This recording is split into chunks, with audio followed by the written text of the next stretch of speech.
একটি রাষ্ট্র গঠনের অন্যতম গুরুত্বপূর্ণ উপাদান হচ্ছে সরকার। তো সরকার সবসময় দেখবেন যে দুইটা ভিত্তির উপর দাঁড় হয়ে একটি রাষ্ট্রকে পরিচালিত করে। তো এই দুইটা অ্যাপারেটাস বা ভিত্তি আমরা আজকে আলোচনা করব, যে দুইটা ভিত্তির উপর ভিত্তি করে একটি সরকার তার রাষ্ট্রকে পরিচালনা করে। তো রাষ্ট্রকে পরিচালনা করতে গেলে সরকার দুইটা জিনিস ব্যবহার করে। দুইটা অ্যাপারেটাসের মধ্যে একটি হচ্ছে আরএসএ, যেটা হচ্ছে রিপ্রেসিভ স্টেট অ্যাপারেটাস। তো রিপ্রেসিভ স্টেট অ্যাপারেটাসটা হচ্ছে রাষ্ট্রের যে বাহিনীগুলো আছে, সেই আর্মি, বিডিআর, পুলিশ, আনসার বা যে বাহিনীগুলো রাষ্ট্রকে রক্ষা করে শৃঙ্খলা আনয়নে, সেই বাহিনীগুলোকে আরএসএ বলা হয়, রিপ্রেসিভ স্টেট অ্যাপারেটাস।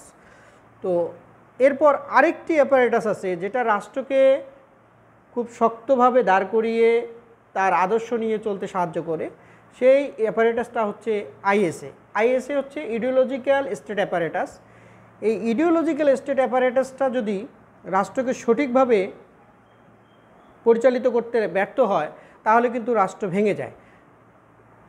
এই ইডিওলজিক্যাল স্টেট অ্যাপারেটাসগুলোর মধ্যে আমরা সুশীল সমাজ, ছাত্র সংগঠন বা বিভিন্ন ধরনের ট্রেড ইউনিয়ন, যারা আসলে অধিকারের কথা বলে, যে সংঘগুলো আসলে সুশীল, আমাদের যে সুজন, তারপর হচ্ছে আমাদের হচ্ছে দুদক, এই টাইপের প্রতিষ্ঠানগুলো যারা আসলে ইডিওলজিক্যাল জায়গা থেকে কাজ করে, অর্থাৎ আদর্শ প্রতিষ্ঠায় তারা সবসময়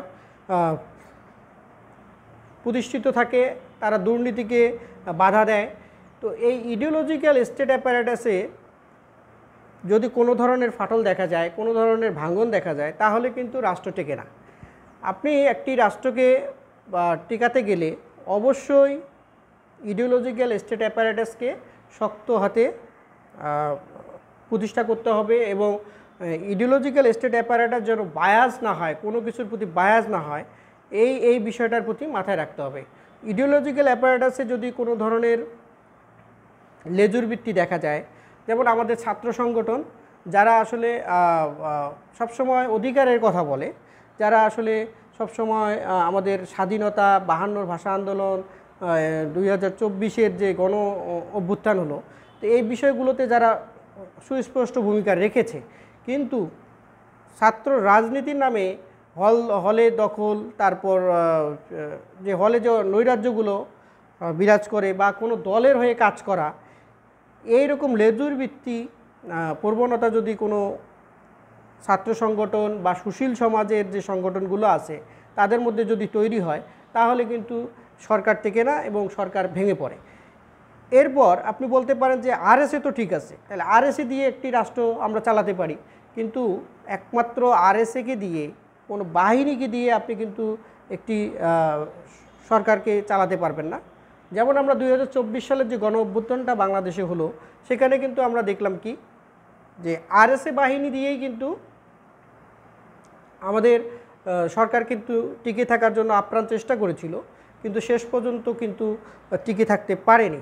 তো এই আরএসএর উপর ভিত্তি করে কিন্তু একটা সরকার টিকতে পারে না, আর রাষ্ট্রকে রান করানো সম্ভব না।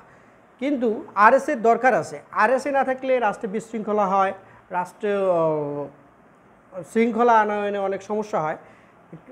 সেই দিক থেকে আরএসএ যেমন আমাদের হার্ড যে পাওয়ারটা সেটাকে প্রদর্শন করে, অন্যদিকে আমাদের যে স্মার্ট পাওয়ার, অর্থাৎ আমাদের যে সফটওয়্যারগুলো, সেখানে আমরা দেখতে পারি এই ইডিওলজিক্যাল স্টেট অ্যাপারেটাসকে।